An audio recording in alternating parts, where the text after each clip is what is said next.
Hello. For those who don't know me, my name is Andrea Winn, and I am going to be talking in this video about God's glory and why Trump won't be around for long. So, my history is that I was brought up in the United States in a Tibetan Buddhist cult, and when I reached adulthood, I left the cult, and in 2018, I mounted a very effective and mind-blowingly effective social justice activism movement that exposed the cult leader as a sexual predator in 1 year in 2018. And so I learned a lot from that experience. So, and just to give context, this was probably the most influential global Tibetan Buddhist cult. So, in the world, the most influential and most powerful Tibetan Buddhist cult, and with centers in hundreds, and there were hundreds of centers in many countries in the world. So this was a very powerful organization, and one little person, me, started a movement and led that movement, and in 1 year successfully exposed the leader of this cult as a sexual predator in major media. My work was featured on the front page of the New York Times, featured in The Guardian, featured in Newsweek, featured on NPR, featured on CBC TV, CBC radio. So this was a major undertaking that was done in a very effective way in 1 year. And so I am bringing not only my skills, but also the confidence that I was able to develop through leading that into what I am doing now with this community called the Warriors of Peace. And so this is about developing warriorship to actually be emissaries of peace in this time of upheaval, particularly in the United States. So although I was brought up Tibetan Buddhist, I also have had a very strong connection with Christianity. So, as a child, Buddhist child growing up in the United States, I grew up having a chip on my shoulder about Christianity, having to go into public school every day, put my hand over my heart, saying the Pledge of Allegiance, one nation under God. This killed me. This killed me. I did not believe in God, and it killed me to have to be doing that, putting my hand over my heart and saying that. And I also did not appreciate the time of Christmas where everybody assumed everybody was Christian and celebrated Christmas. It was like this sort of whitewashing of my experience. And so I did not like that either. So I grew up having a chip on my shoulder about Christianity. And so, I was growing up in the 70s and 80s. So just to sort of give the time frame, I think things are probably a little more open-minded and diverse now. And so it was then in my young adulthood that I had a personal experience of Jesus. I was going through a really hard time, and the healing that I received from him was so meaningful that I could not deny it. And I had to face things. I had to let that chip go off my shoulder. And in fact, I really felt that I needed to grow closer to Jesus. And so I entered into a Christian journey. I went church shopping. I checked out a lot of different traditions. And I did have a difficulty finding a place that fit. My near miss was an Anglican convent that I was going to regularly for 6 months. I really loved hanging out with the nuns and doing retreats there. I loved that, but that also was not the right fit. And so somebody that was kind of like a mentor who I could talk with, um, his name was Guy, and he was a French Catholic priest, very kind to me. I wasn't even considering Catholicism because I knew, certain things about Catholics that, I knew I would not fit there. But after the breakdown with the Anglican nuns, he said, I want to ask you to do something. I want you to check out a Catholic church. And he had been so kind to me, I did not feel that I could say no. So he did some looking around and he found this one church in Toronto, where I was living, that was a Jesuit run church. And as it turned out, this was a good fit for me.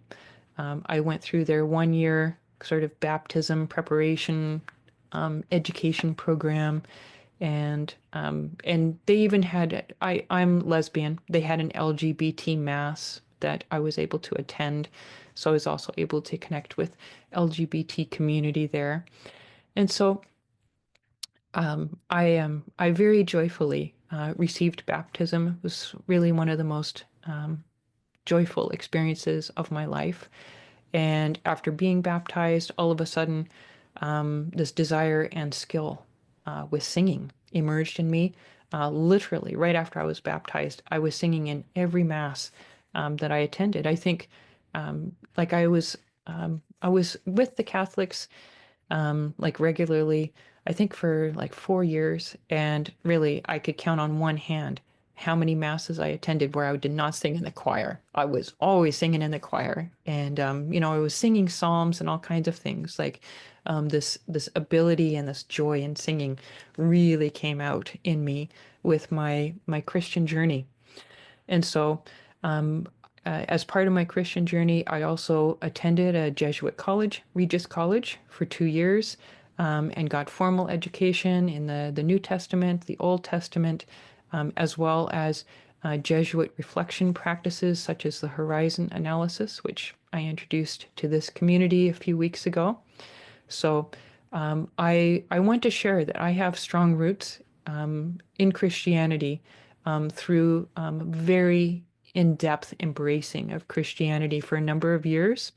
And the only reason that I'm not still attending Mass and singing in the choir is because that year, 2018, when I did my justice activism work of exposing the sexual predator in the Shambhala Buddhist community, some things were happening in the church that I was in, and it was just, unfortunately, it was really resonating with what I had been fighting so hard against in the Buddhist community. And I was like, I'm not up for another fight. And so I wound up just deciding to leave the formal religion. I still have a really beautiful crucifix on my door there. And I love Jesus and I do connect with Jesus. I say a prayer every Sunday where specifically I connect, I ask for an intermediary connection through St. Joseph, a Catholic priest.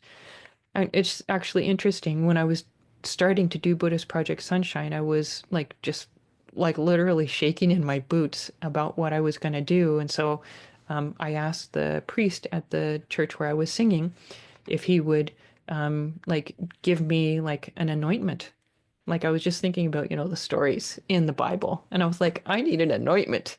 And he said, well, the only thing I can do is I can bless you with these oils that were blessed with Saint Joseph. And so I said, okay, when can we do it? And so he did this whole ritual of putting these oils on my forehead, in the Father, the Son, and the Holy Spirit.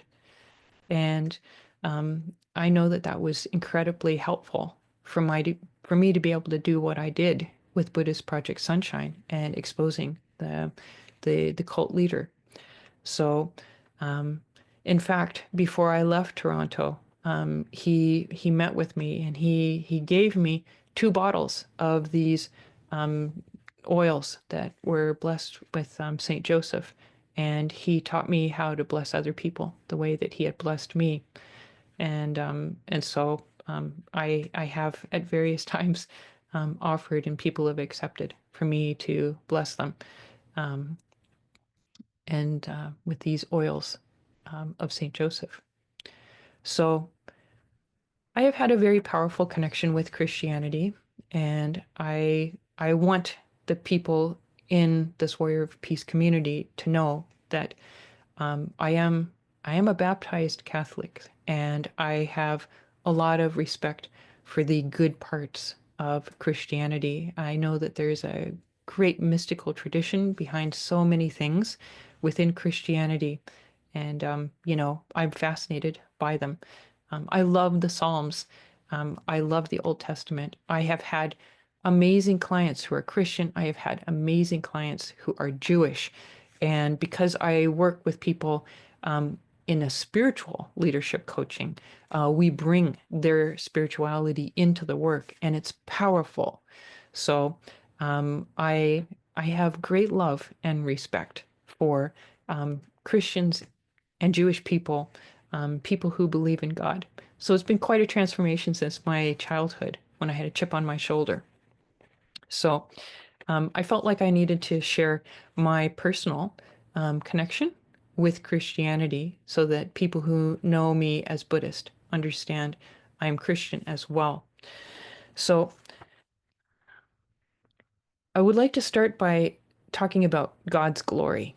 So when I was studying at Regis, of course, very academic, scholarly environment, um, I was in one, I'm not sure if it was a class or a special seminar where the speaker had talked about the translation of God's glory, because the translation into English, it's it can be difficult to really communicate what the original words meant. And so the speaker was saying that it's not like glory, like wave a flag glory. This is glory, really, maybe a better word to use is weight, like Weight. And so the analogy that they gave is like if you're at a board meeting and one person speaks and it's like the whole room falls quiet and they really listen because the words of that person have weight. And so when we think about God's glory, we're thinking about that weight of our connection with God and God's weight within the world. So, first of all, I wanted to bring up, this maybe lesser known understanding of God's glory. And the second thing I want to bring up is the woman who posted under one of my YouTube videos saying that we should just forget everything that we're doing because Trump is 100% backed by God. He's 100% got God's support. And um, perhaps I was being flippant. I responded to her saying, well, we have even more of God's support. Perhaps it was flippant. I always, have to question what I say, but I actually believe, first of all, I do believe that Trump has God's support. I don't think this would have happened if he did not have God's support.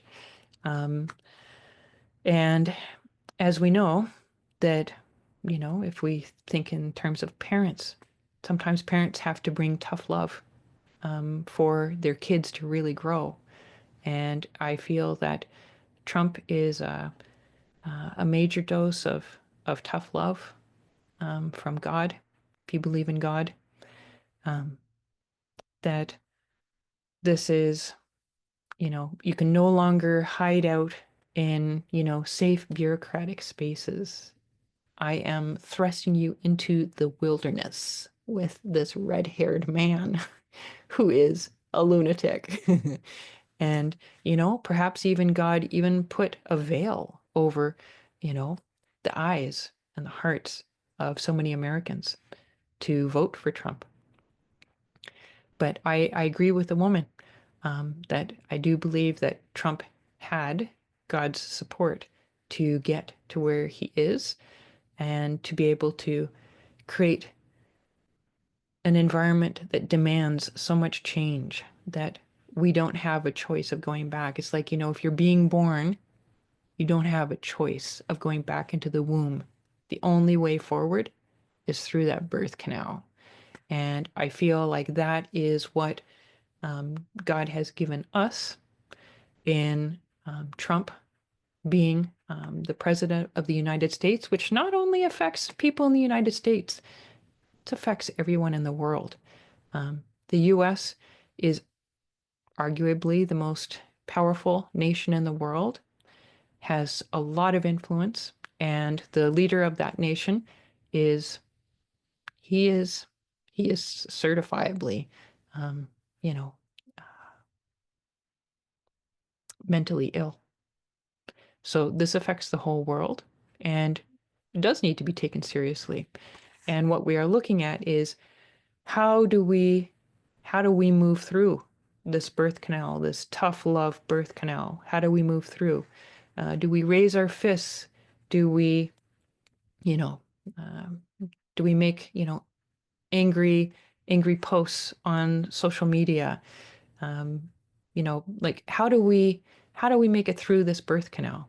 Well, if this birth canal is taking us to the new golden age, where we are living in a world that is based in love, where everyone is honest, where um, there is no more control of land or control of resources, where everyone has what they need. And if this new golden age is where we are going through the birth canal towards, then we need to really clean up what's happening within us. We really need to let go of our old dead baggage, our old dead skins, so that the new you can come out. I'm having to face this every day. It's not easy to be called to a position of providing guidance and leadership through this time. I have to let go of stuff, stuff, stuff. I'm always having to let go. I can't like hide out in the old Andrea. I am having to constantly remove dead old skins and bravely, connect with my heart and bring more of my heart forward. And this is what all of us are being called into.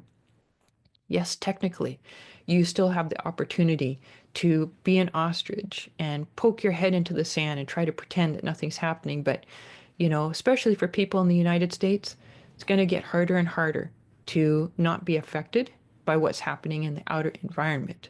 So, this is our opportunity to really dig deeper into the wealth, the gold of who you are so that you can be bringing that out.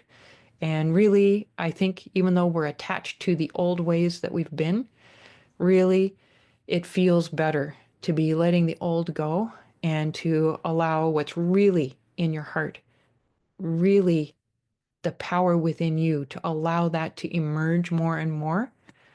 It feels good. It creates more space for breathing.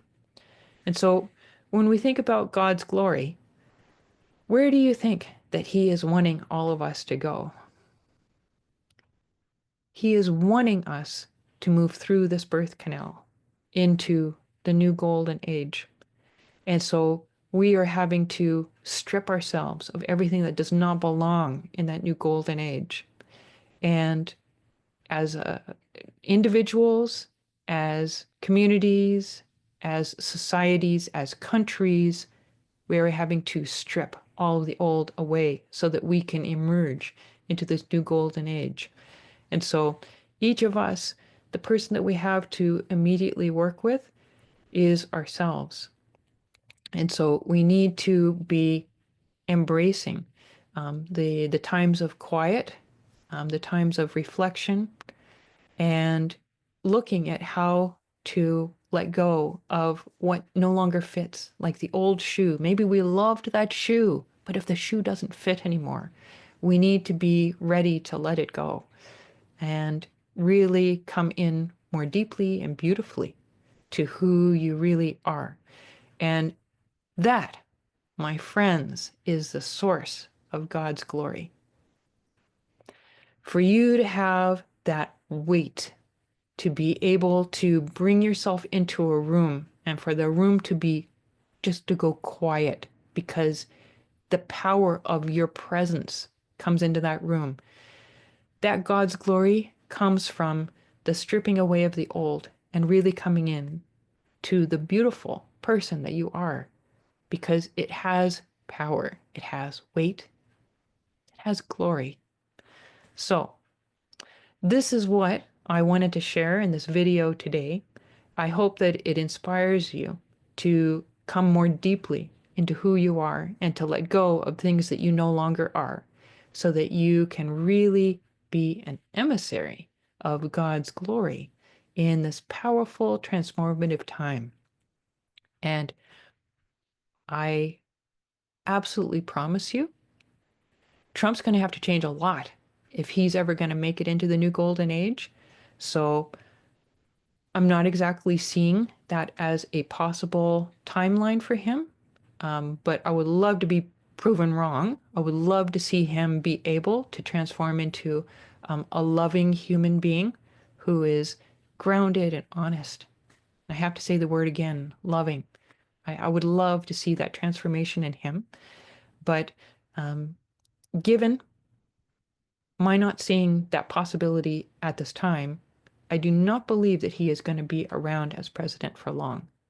Uh, whether he is impeached or whether he just decides that being president is too much work for him, most likely impeached, he's not going to be around for long.